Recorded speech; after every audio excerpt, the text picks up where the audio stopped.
someone who was they were trying to make a life member.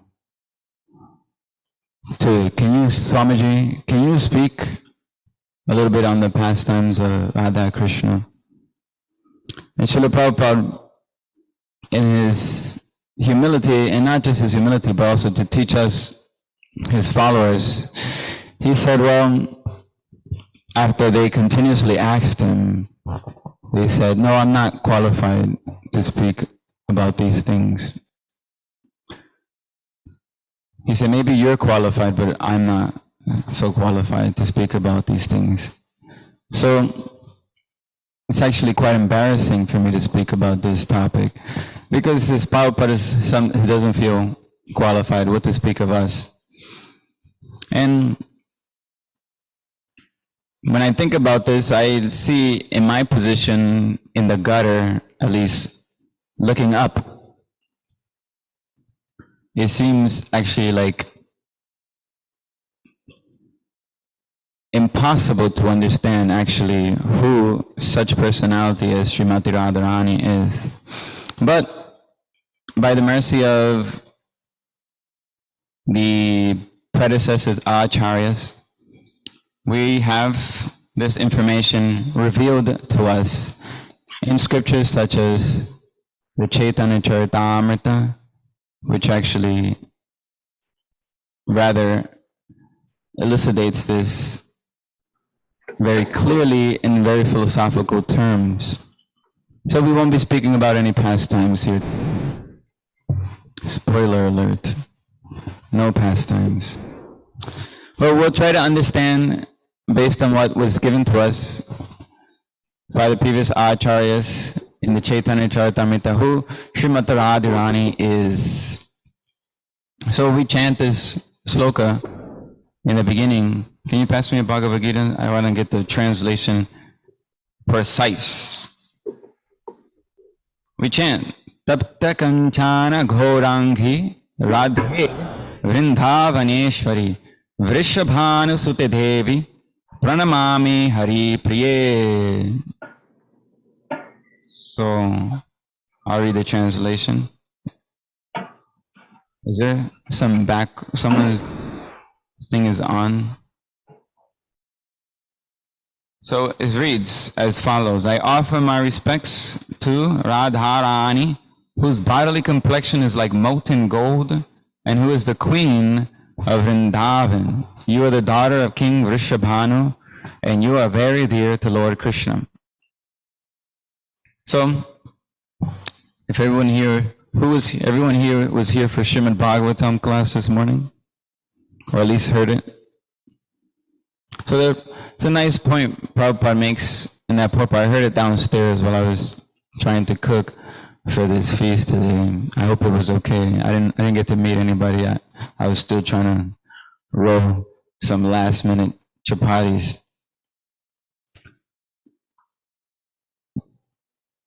Prabhupada was saying in the purport that Krishna doesn't just mean Krishna. It means Krishna and his associates or his devotees. And precisely Prabhupada was saying that he gave the example of a king. King is not by himself. King has his different associates and entourage.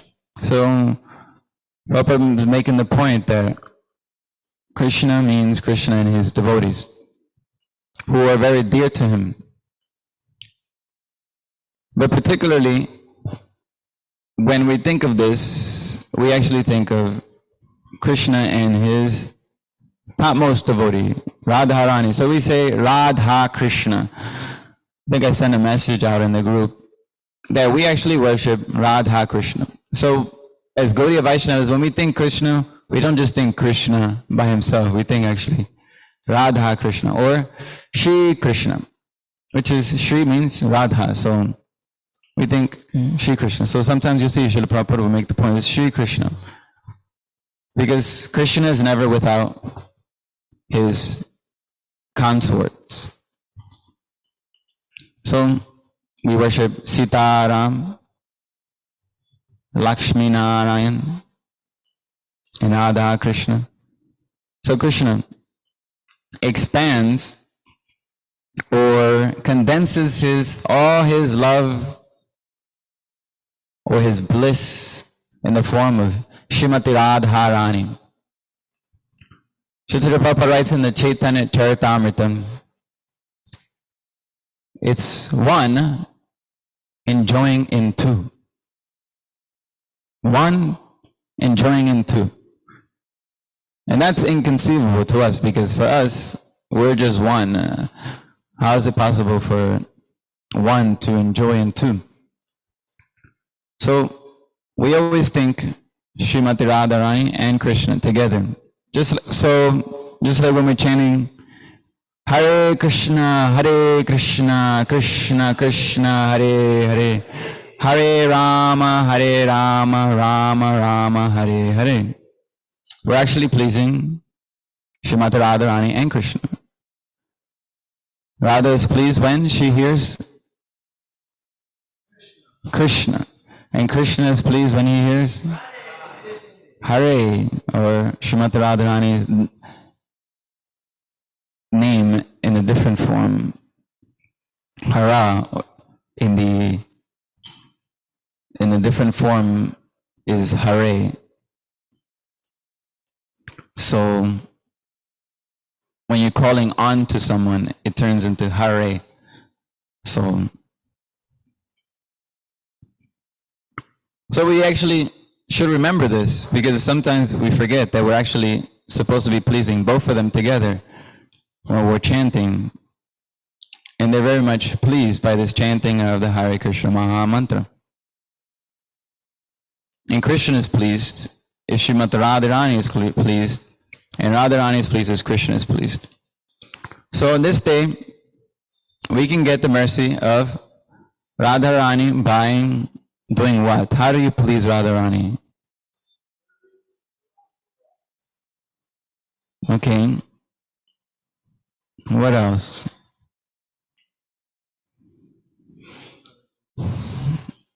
Okay, that's a good answer. Bring other people to serve Krishna. Yeah.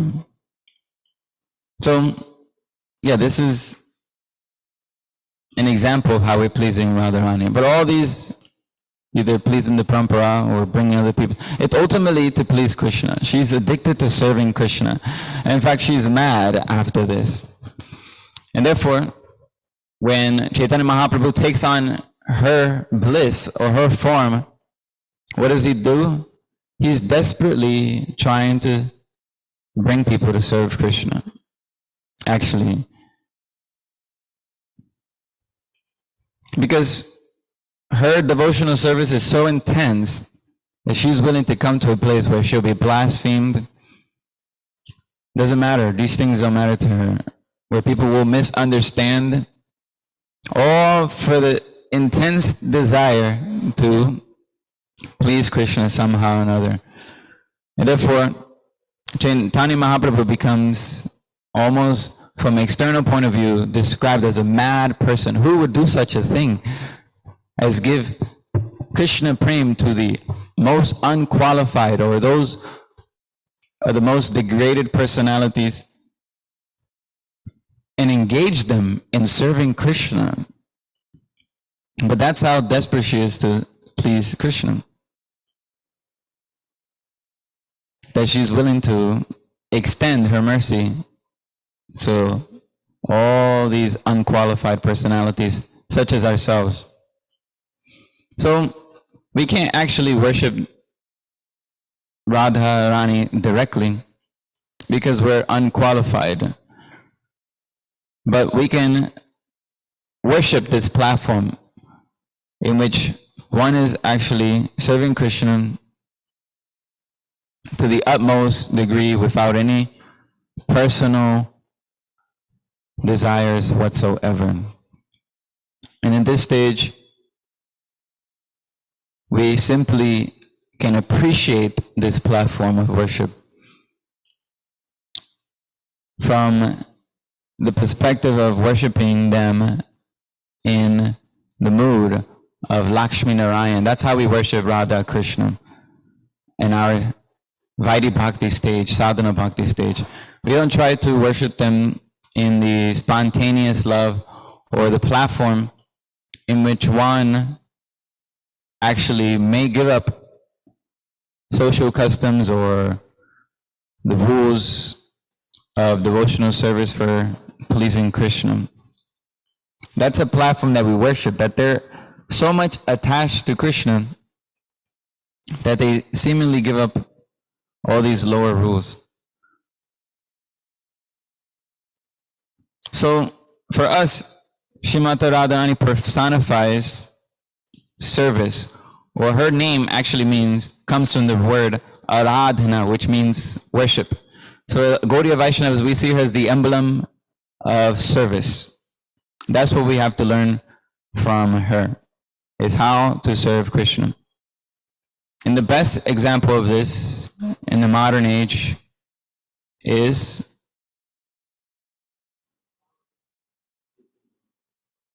Srila Prabhupada.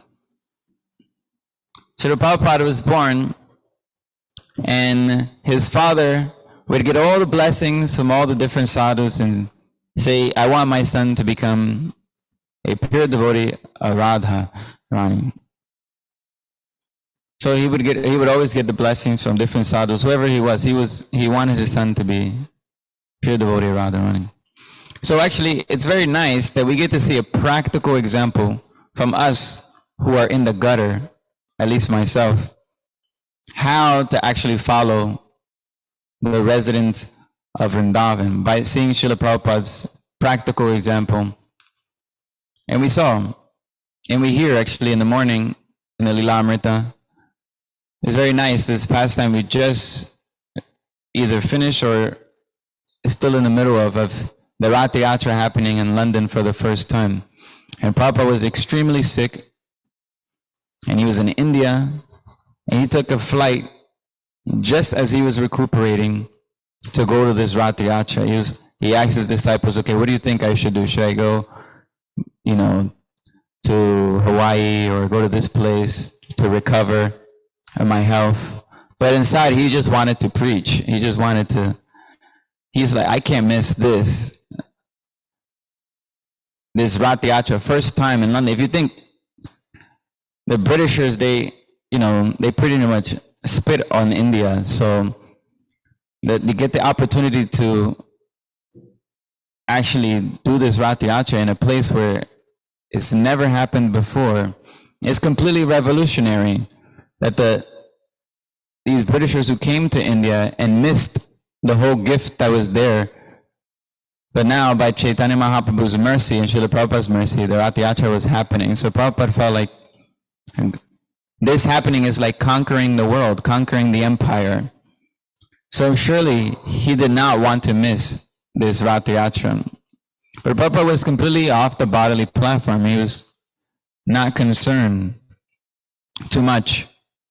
Because when old age is there, no one knows how long you got. So any minute you can kick the bucket. So Srila Prabhupada just went from India to London. And if anyone been on a flight anywhere to India, is like minimum 15, 16-hour flight. And it's just like, it's not a fun experience. I've been to India twice, and that means, I've been on 4 flights, and each time it's like 15, 16 hours minimum. The first time I went, it was like 20 something hours, and it was just like, I was not having a good time. It's like, you can't wait to get off the plane. You're just like, man, this is miserable.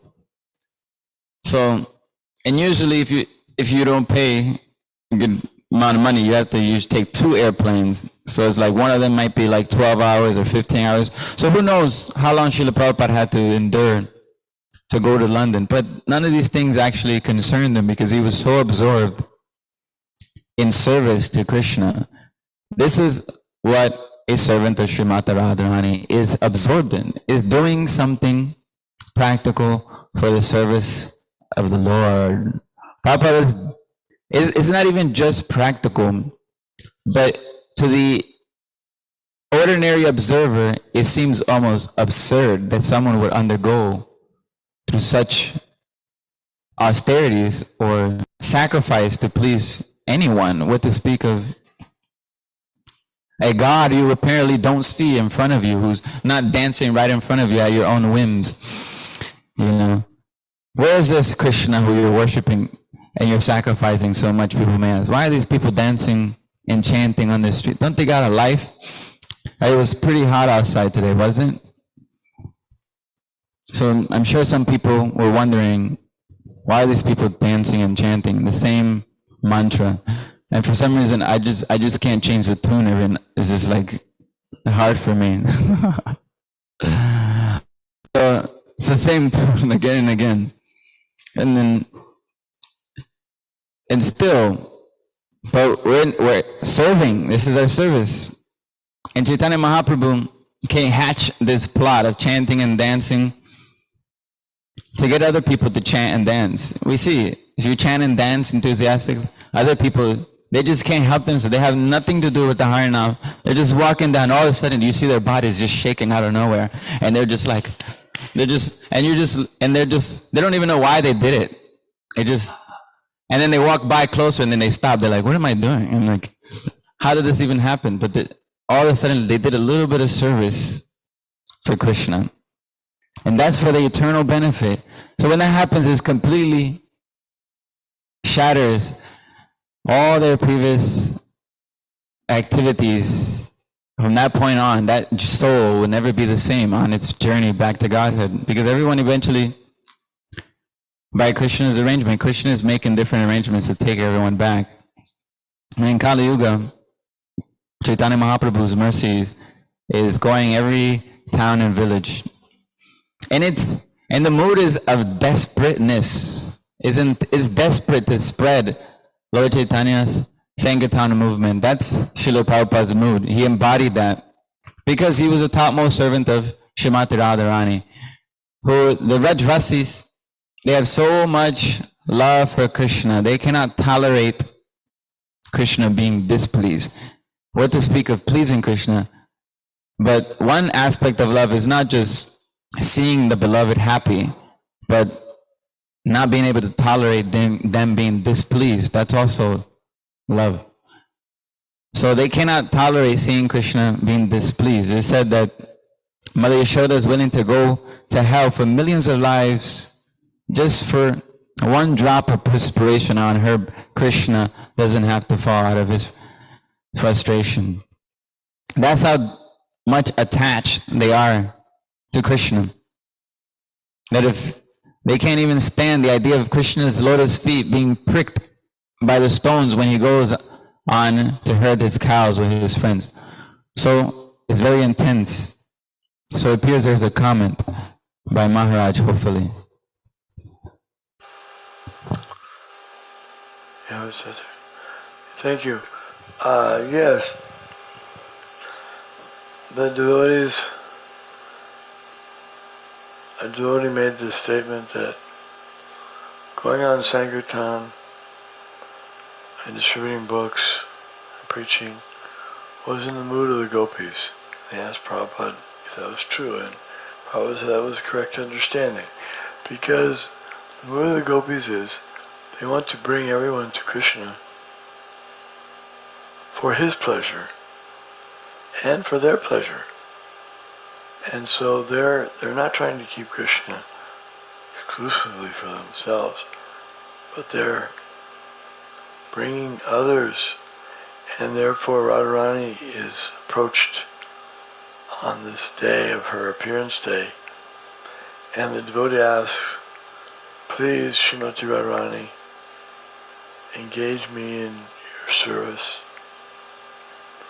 And so Radharani is very merciful. She goes to Krishna and she says, my Lord, please accept this person. He's better devotee than me. And Krishna has to accept. Therefore we approach Radharani as the compassionate feminine nature of the Lord. She's easier to approach. Therefore we start off with Hare Krishna, O Radha, O Krishna. Please engage me in your service. In Vrindavan, they approach Radharani first. Hey Radhe. Because they know if Radharani is pleased with them, then Krishna will be pleased with them. And Lord Chaitanya said, Gopi Bharatur Parakamalayar Dasa Dasa Anubhasa.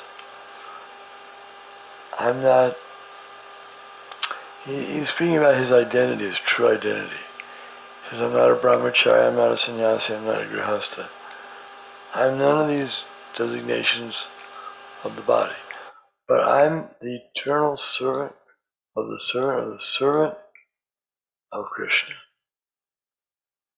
That's our position, to be somewhere in Krishna's service, somewhere serving in some capacity, being with the devotees. Bhaktivinoda Thakur says, even let me take a birth as an insect in the home of a devotee. So these temples that Prabhupada established, especially his Govintai temple, it means Radharani is here, because Sri Krishna Chaitanya, Krishna, Nayanya,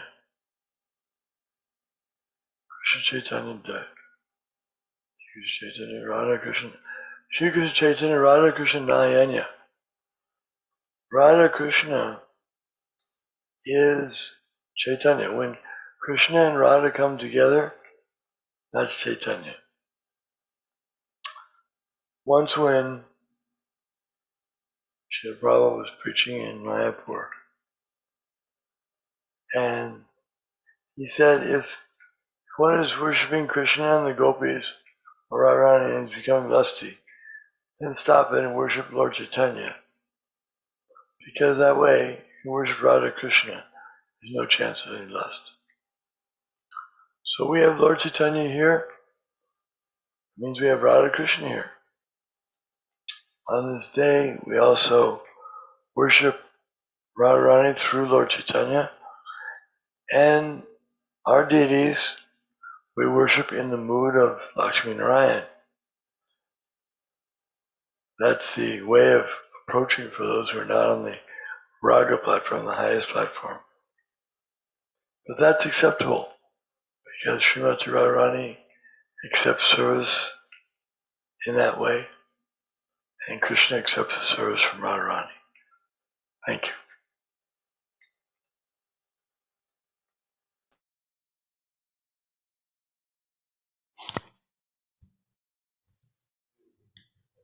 Oh, thank you, Maharaj.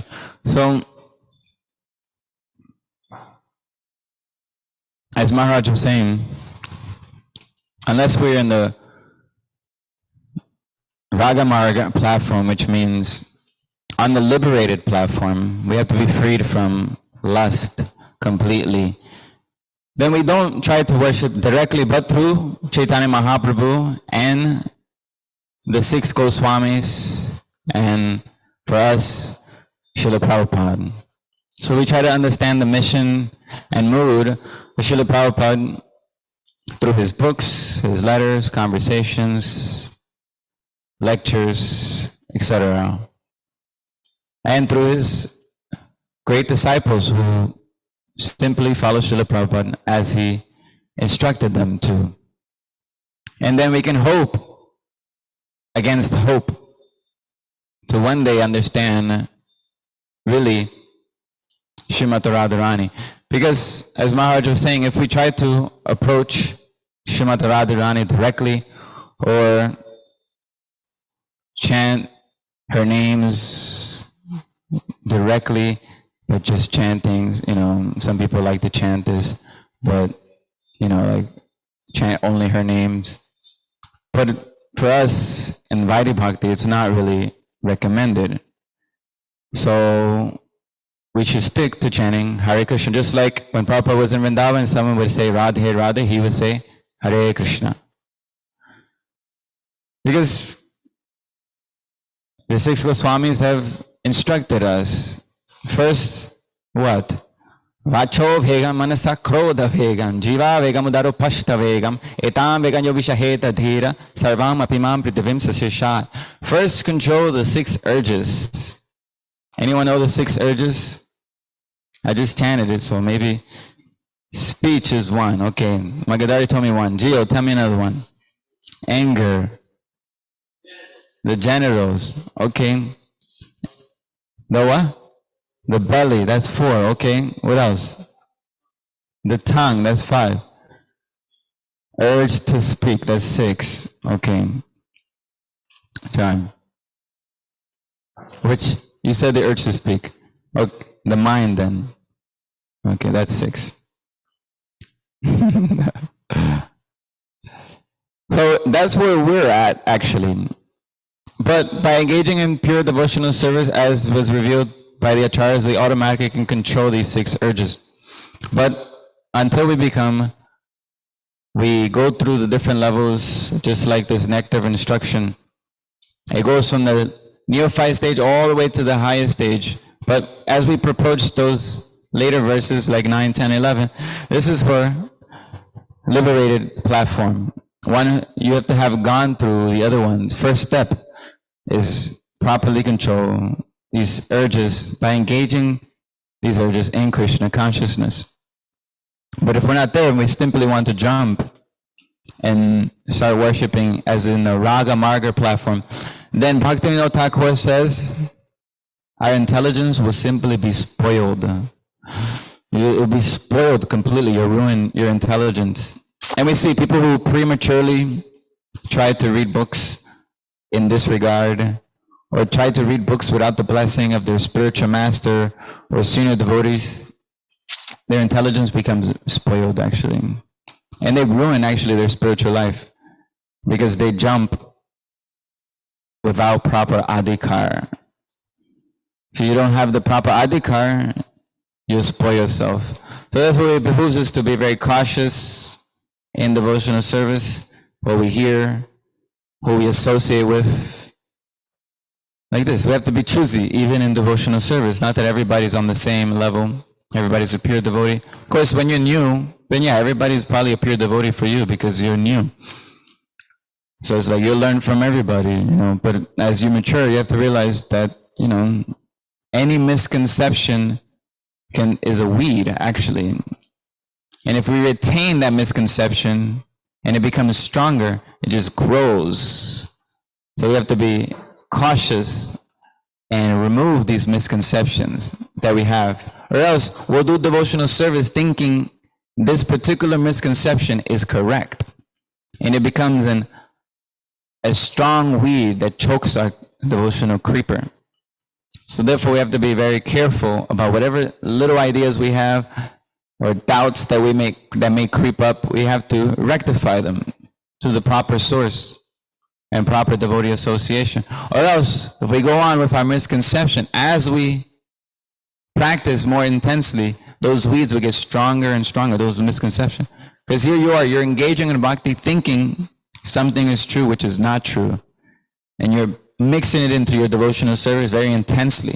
So that misconception just gets stronger and stronger. And then it becomes very difficult to let it go. So, therefore, Chaitanya Mahaprabhu said you have to be very careful, especially hearing from Mayavadis. Because Mayavadis have many misconceptions. Not just that Krishna is not God or Krishna is temporary, but they have so many other smaller misconceptions that may destroy our devotional service, like yatoma tatopat. Whatever you do is okay, it's all the same. So we may come to devotional service and say, well, whatever I offer to Krishna is all the same. Whatever devotional service I do is all the same. But that's not the mood of Srimati Radharani. She wants everything to be for Krishna, whatever he wants. She is bliss, his bliss personified, meaning, so she exists solely for giving pleasure to Krishna.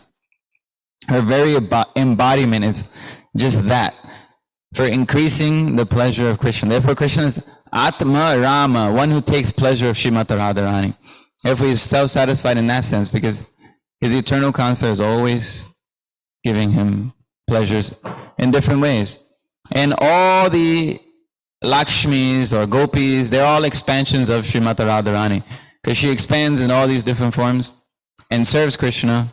When Krishna expands into Lord Ram, Radharani expands as to Sita. When Krishna expands to Narayan, she expands as Lakshmi. So she has so many forms also, accompanying Krishna in different ways to serve him in unlimited capacities. And to me, it's so wonderful that Krishna is so personal that even when he expands or his energy expands, these energies take on personalities. That's how much of a person he is. That even his energies expand, they take on personalities themselves. And they all serve Krishna. They all increase Krishna's pleasure, because Krishna is Raso Bhai Saha. As the Upanishads describe him, he is the reservoir of all pleasure. He exists for pleasure. And he has started life. So life is for pleasure ultimately. So when Krishna expands into Srimati Radharani, is for the sake of enjoying pleasure, because Krishna cannot enjoy anything material, something temporary. So he enjoys with his internal potency, the Ladhini Shakti, or the Ananda potency.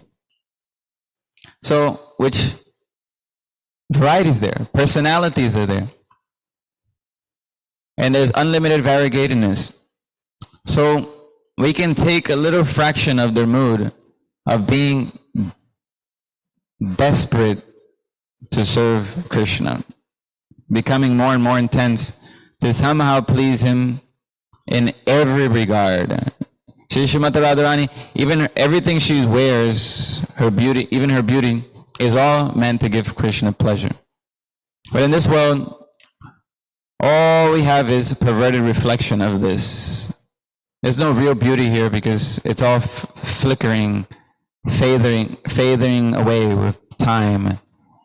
And then, I don't know if you noticed, but we're situated in a bag of stool. You know, it's full of blood, mucus. I mean, every day we get a reminder of this. We're forced to go to the toilet, and it's like, this is what this body is made out of. And it ain't pretty.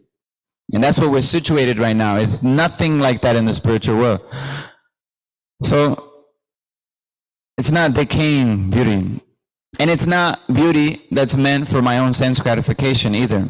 It's surcharged with this seva bhav, this pleasing Krishna. So it's transcendental beauty. So that's why it's different.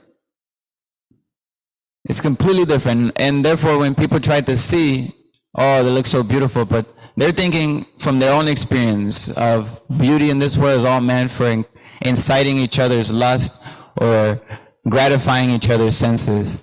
But the beauty in the spiritual world is all meant for pleasing Krishna. Because as Magadari was saying this morning, I think we were speaking about this the other day, before, in the spiritual world, the opulence is love. Service, that's what love means. The vague idea of love is, it's an act of the will, this decision to, I'm going to serve this person because we have a choice. Krishna leaves that choice to us as his part and parcels. We can choose to either serve him or not serve him. So it's an act of the will. If we want to love Krishna, we have to decide to do it. It's not that we're gonna, some magic bullet is gonna hit us and all of a sudden we're gonna fall in love like people romanticize in this world. That's love. That's lust. Love is a decision. You decide to love this person. It's an act of the will, and you serve this person. And therefore, traditionally, marriage was so death do your part, because it's a decision. So we don't have that example in this world anymore, because it's Kali Yuga, and therefore all we have is a perverted reflection to the utmost degree of what love is. We don't know how to just serve someone selflessly. We don't have that example anymore. Most people break relationships very easily because it's all based on lust. What can this person do for me? Versus how to serve this person, help this person in their relationship with Krishna, and who's their ultimate well-wisher, their ultimate person who actually cares for them.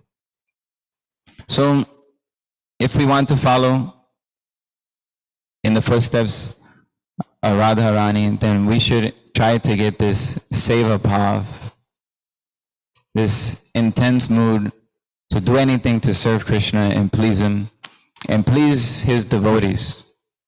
And we can do this by just doing more service. The reward of service is more service. Krishna will help us, will qualify us to do more service if that's really what we want. Okay, looks like there's a comment by Maharaj. We're ready. Srimati Radharani has shows and teaches how to serve Krishna in separation. She has to bear Krishna's separation. And Lord Chaitanya Mahaprabhu has come in the same mood of Srimati Radharani to experience the separation from Krishna. The idea is that I want to see Krishna. Hey Radhe Rajadevi Ke Shlokite Hey Nanda Sunokuta. So the six Goswamis, they're going around Vrindavan, where is Krishna? They don't say, as the Prakriti Sahajas say, I have seen Krishna, or I'm dancing with Krishna, or I am Krishna, or whatever. But the devotee thinks, I'm longing to get Krishna's association. This is a higher stage than being with Krishna. And Radharani especially is teaching us how to appreciate that. And we chant Hare Krishna also in the same mood that, my dear Radha, my dear Krishna, please engage me in your service. Not that I'm already an advanced devotee, but I would like to engage in some service with your blessings. Thank you. Jai. Thank you, Maharaj. This is also service. This Vipralamba is actually, this mood of separation is actually service. Why is this service? Anyone knows why is this service?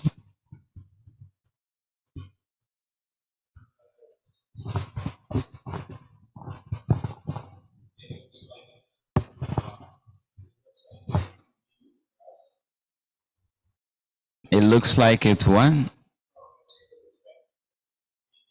It looks inconvenient.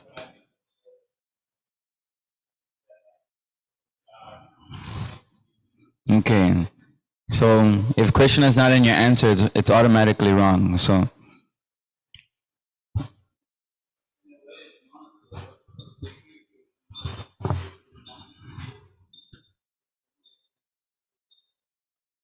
okay. You're thinking of Krishna.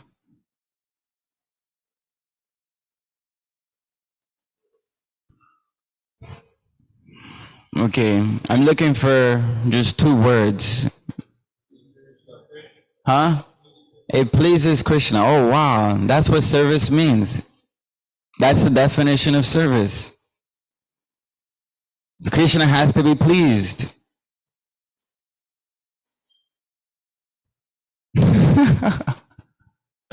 So it seems so simple, but actually that's what service means. It's not some activity, because Srimati Radharani can do nothing and Krishna is pleased, then that's service. Or when they're feeling separation from Krishna, if Krishna is pleased, that's service. Because the reason they're willing to experience that is because they know Krishna has not called them. They want to see Krishna, but they don't dare go to see Krishna unless he calls. They didn't go and leave Vrindavan and said, I want to see Krishna, damn it. I'm going to go to Mathura and see him. They experienced that because they waited as servants of Krishna.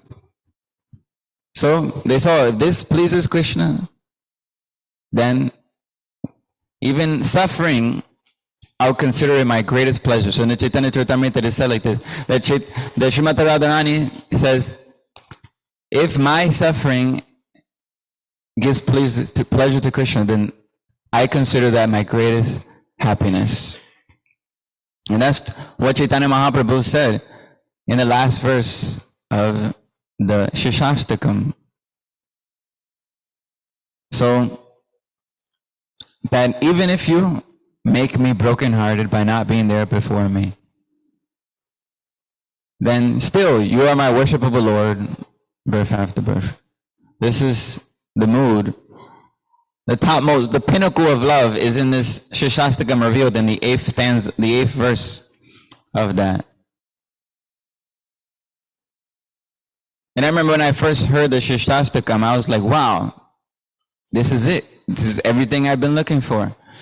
It's like I just met the devotees, and within 1 week or so, they told me about the Shishastakam, and I was like, wow, that's it. It's so clear. That's actual love. Nothing in return. Even if you make me brokenhearted, still you're my worshipable Lord. I was like, wow, that's it. They're not interested at all for themselves. And I was like, you don't see that in this world. It's like, what's in it for me all the time?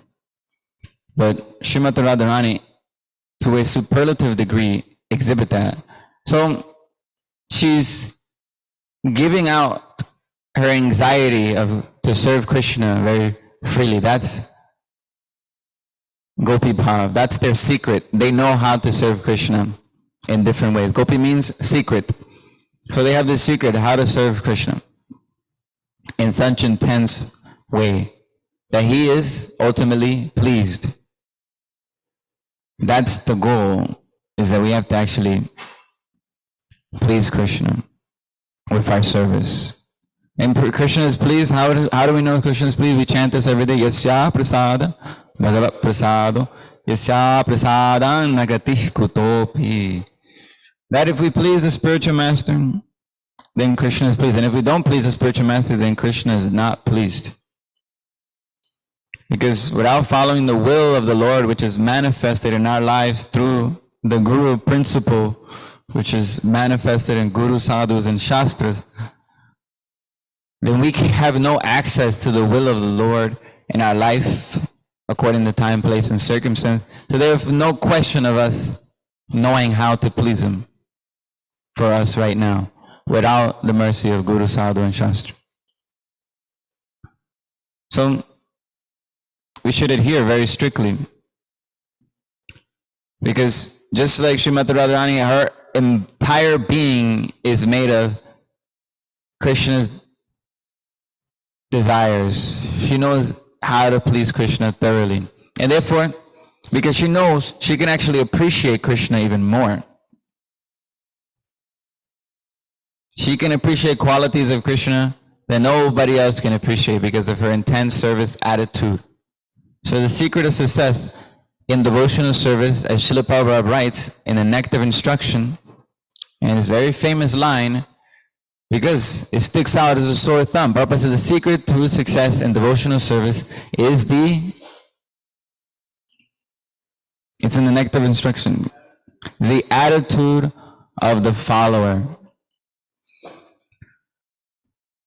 We should, under the direction of the spiritual master, one's attitude becomes more and more pure. Then one's less concerned for what they want to do and for Krishna, and just do what the spiritual master wants them to do for Krishna. One should eventually become averse to doing what they want and say, I want to just do what Krishna wants, and what actually pleases Krishna through the spiritual master and the devotees. Not that we turn off our intelligence and blindly follow. That's not pleasing to Krishna either. But we work with the devotees. We cooperate with them to figure out exactly how we can please Krishna. And that requires us to be a participant in that. We have to use our intelligence. We have to see. You have to explain yourself, explain your circumstance. If you have doubts, ask the spiritual master. And then ultimately be satisfied with what the spiritual masters and the authorities conclude. That's service attitude,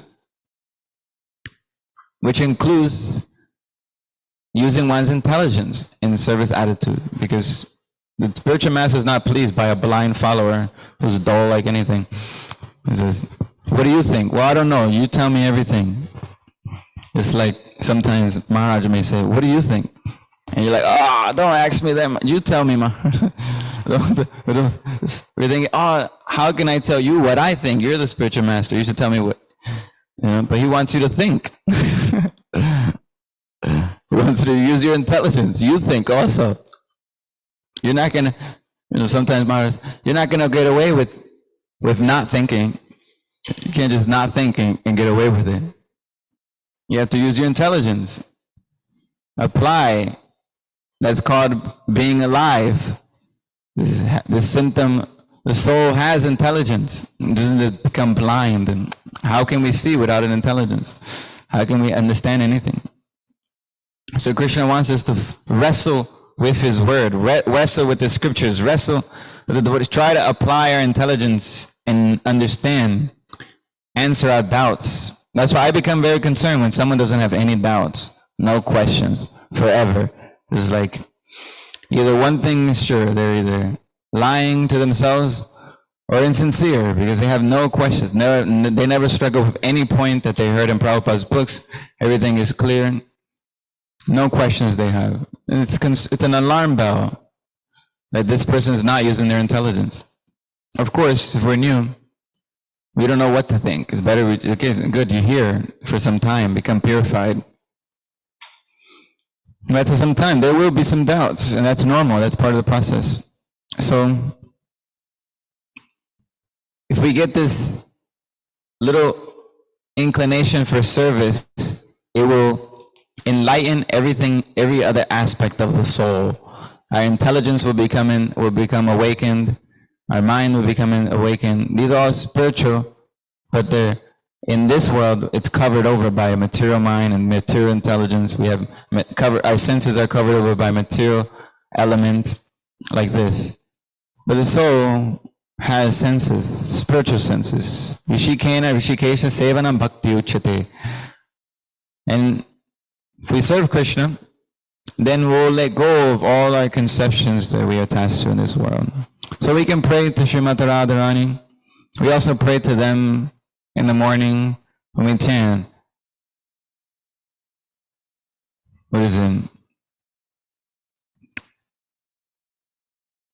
Seva adhikara diye koro nija dasi. Is it? Dina Krishna dase koi ejena mora hoy. Shri Radha Govinda preme sadha jena bhasi.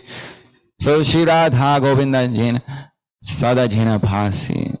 So we're glorifying them. We're not thinking we have love for Radha and Krishna. We're saying their love is outpouring in the form of mercy and allowing us to participate in the Sankirtan movement. They have so much love that it outpours in the form of mercy and it's manifested to the acharyas. And we're praying every day, glorifying that mercy and their love. And by their grace, we're able to engage in a little service. So we can end with Maharaj's last comment. Okay. So I wanted to lead the song, Radhika Stava, if the mridangas and kartals can be employed also. Is it in the songbook? Should we get a song? Turn up there a second. Hang on. It's Radhe Jaya Jaya Mana Vidayate. You want to pass out the songbooks to somebody? This song was written by Srila Rupa Goswami. Quick, quick.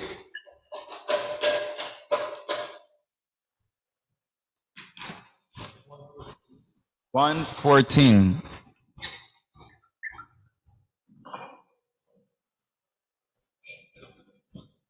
Just start. Ready? I'll get it. Jill, can I get one also?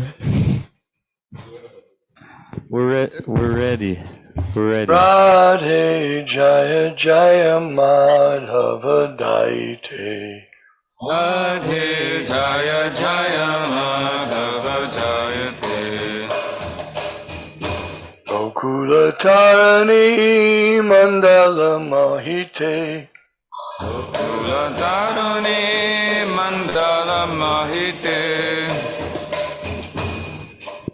Radhe Jaya Jaya Madhava Daite Radhe Jaya Jaya Madhava Daite Gokulatarani Mandala Mahite Gokulatarani Mandala Mahite Dharati Vardhana Veshe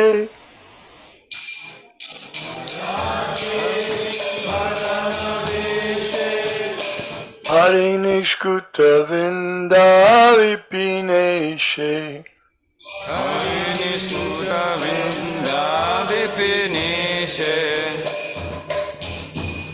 Dharati Vardhana Veshe Namodati Vardhana Veshe Harinishkuta Vrindavipineshe Harinishkuta Vrindana Vipineshe Radhe Jaya Jaya Madhava Daite Radhe Jaya Jaya Madhava Daite Gokulatarani Mandala Mahite Gokulatarani Mandala Mahite Vanudari Navashashileke Vishabhanudadi Navashashileke Lalita Sakhi Guna Ramita Vishake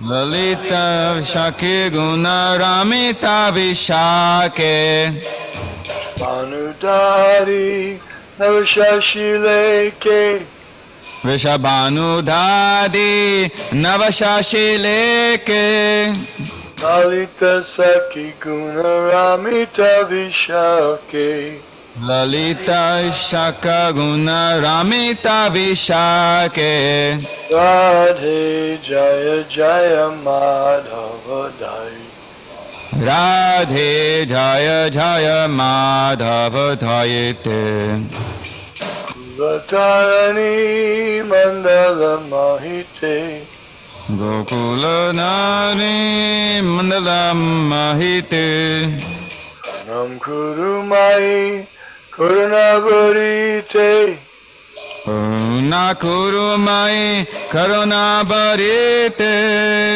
Anakasanatana Varnita Charite Tanaka Sanatana Varnita Charite Nam Kurumai Karunavarite Karunam Kurumai Karuna Bharite Sanaka Sanatana Varnita Charite Tanaka Sanatana Varnita Charite Radhe Jaya Jaya Madhava Daite Radhe Jaya Jaya Madhava Daite Gokulatarani Mandala Mahite Gokuladhani Sarvana Bharite Oh, you who dress yourself as to make Lord Damodar love you more and more.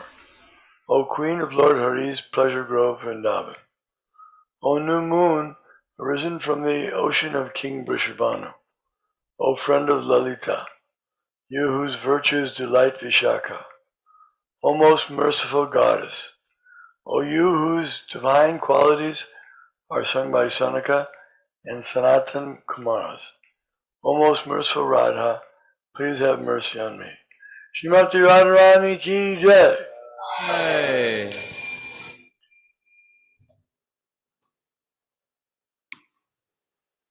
Jai. Okay, so we can end there. Vancha kalpatarubhyascha kripa sindhuvaya vacha patitanam bhavanebhyo vaishnavebhyo namo namaha. All right, tomorrow we have the Sunday feast, so hope to see everyone.